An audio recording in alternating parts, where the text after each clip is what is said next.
ለምንድነው ግን የሰው ልጅ የፈለገውን ነገር ሲያገኝ ይሄ ትዳር ሊሆን ይችላል፣ ቁሳቁስ ሊሆን ይችላል፣ ሀብት ንብረት ሊሆን ይችላል፣ እውቀትና እውቅና ሊሆን ይችላል፣ ለእነዚህ ነገሮች ያለው ስሜት በፍጥነት ዋጋ እያጣ የሚሄደው?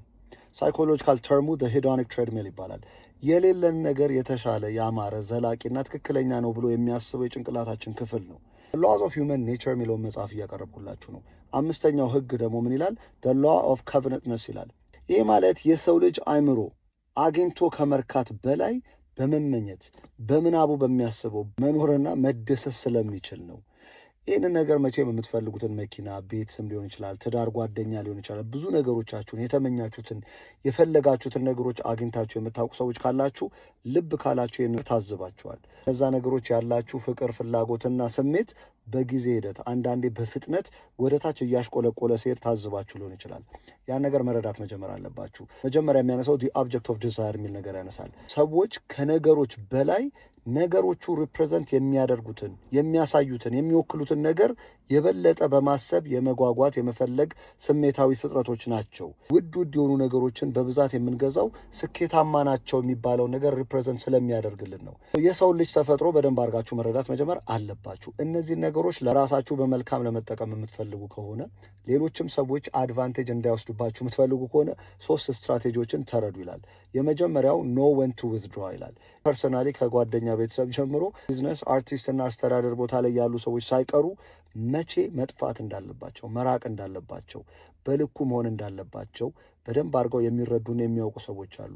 ምክንያቱም በቀላሉ የሚገኝ ሁሉም ቦታ ያለ ነገር ዋጋው እየቀነሰ እንደሚሄድ የገባቸው ሰዎች ስለሆኑ ነው። ለዚህ ክላሲክ የሆነ ኤግዛምፕል የሚያነሳው ማይክል ጃክሰንን ያነሳል። በሙዚቃው፣ በሊሪክሱ፣ በብዙ ነገሮቹ ምንም ጥርጥር የለውም እና በጣም ብዙ ሰው የሚወደው ሰው ቢሆንም በግል ህይወቱ ላይ ግን በዓላማው ላይ ግን የተለያዩ ነገሮች ሚዲያዎች ስለሱ ብዙ ነገሮችን ሲያወሩና ሲፈተፍቱ እሱ ፊዚክሊ የዛኛው ቦታ ባለመገኘት በመጥፋቱ የብዙ ሰው ሜንታል ቦታቸውን በደንብ አድርጎ ኦኪፓይ አድርጓል። የብዙ ሰው አእምሮ ውስጥ በደንብ መገኘት ችሏል። ነገር እናንተን ብትሆኑ ዛሬም እዚህ ነህ እንዴ ከምትባሉ ምን ነው ጠፋ መባልን ምረጡ ነው ቤዚክሊ። ሁለተኛው ደግሞ ሊቭ ሩም ፎር ኢማጂኔሽን ይላል። ለሰው ልጅ አእምሮ በምናቡ ለሚያስበው ነገር የተወሰነ ነገር ተውለት።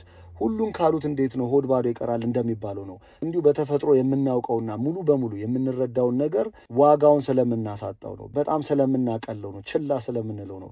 ይህንን የገባቸው ሙቪ የሚሰሩ ሰዎች፣ መጽሐፍ የሚጽፉ ሰዎች፣ የተለያየ አስተዳደር ቦታ ላይ ያሉ ሰዎች የሚሰጡን ነገር ከበቂ ትንሽ ያነሰ እያደረጉ በምናባችን በደንብ አድርገን ስለነሱ ስለሚቀጥለው ስለሌሎች ነገሮች በደንብ አድርገን እየተብሰለሰልን እሱ ተፈላጊ ሆነው ይቀጥላሉ ማለት ነው።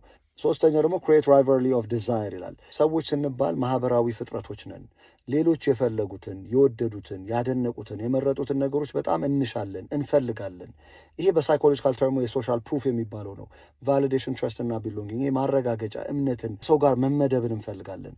በዚህ ስትራቴጂ የተለያዩ ሬስቶራንቶች፣ ክለቦች፣ የተለያዩ ሰርቪስ እና ፕሮዳክት ፕሮቫይድ የሚያደርጉ ቢዝነሶች ሳይቀሩ ይህንን ስትራቴጂ ልብ ብለው በመረዳት ሆነ ብለው ወረፋ እንዲበዛ እንዲጨምር በማድረግ ሰው ጭንቅላት በደንብ አድርገው እየተጫወቱ በገፍ እንዲገባ በገፍ እንዲገዛ እንዳያመልጠን በማለት ከማህበረሰቡ ጋር አብረው ግር ብለው እንደሚመጡ በደንብ አድርገው የተረዱ ቢዝነሶች አሉ።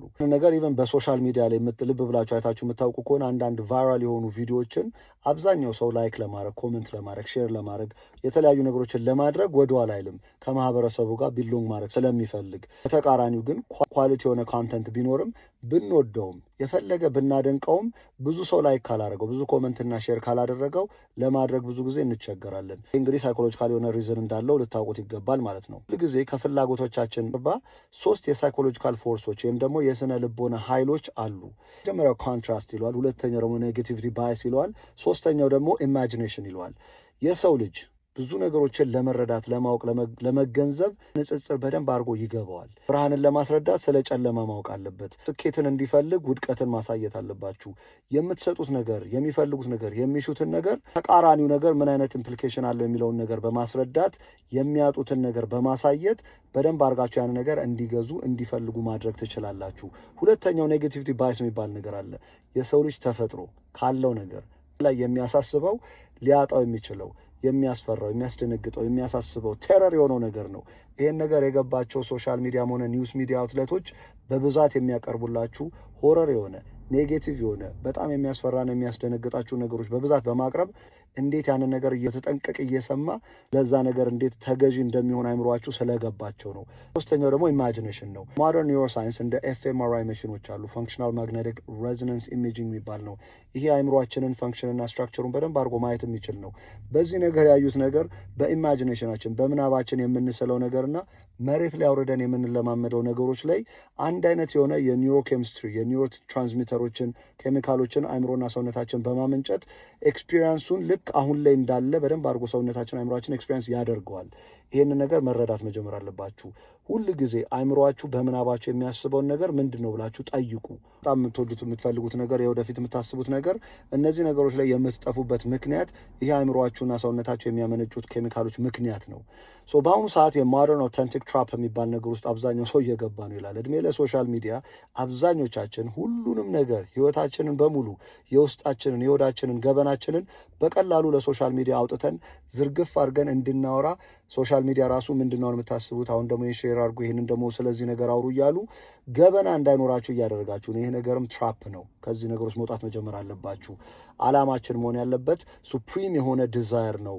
ይሄ ማለት እድሜያችንን፣ ጊዜያችንን፣ ጉልበታችንን፣ እውቀታችንን፣ ሞያችንን እነዚህ ነገሮች ከላይ በሚታዩ ሲምቦል በሆኑ ተራ በሆኑ ነገሮች ወይም ደግሞ እንዲሁ ሪፕሬዘንት የሚያደርጉትን ነገሮች ልብ ብለን ሳንጠይቅ ከማተኮር በፊት ጠለቅ ያለ ጥያቄ በመጠየቅ ለምንድን ነው እነዚህ ነገሮች የምፈልገው በማለት ራሳችሁን በደንብ አድርጋችሁ በመመርመር የሚወክሉትን ነገሮች በደንብ አድርጋችሁ በመረዳት እነዛ ነገሮች ላይ ፎከስ እያደረጋችሁ ራሳችሁ ላይ እየሰራችሁ በጥረት በሂደት በችሎታ በብቃት ሰው ማረጋገጫ የማይፈልግ ዓላማው ጽኑ የሆነ መኖር የማትጀምሩ ከሆነ አይምሯችሁ ሁል ጊዜ በሄዶኒክ ትሬድሚል እንዲሁ ሌላ ነገር በመፈለግ ለመነፍስ የምትኖሩ ነው የሚያደርጓችሁ ብሎ the law of covenantness የሚለውን አምስተኛውን ቆንጆ አድርጎ አስረድቶናል።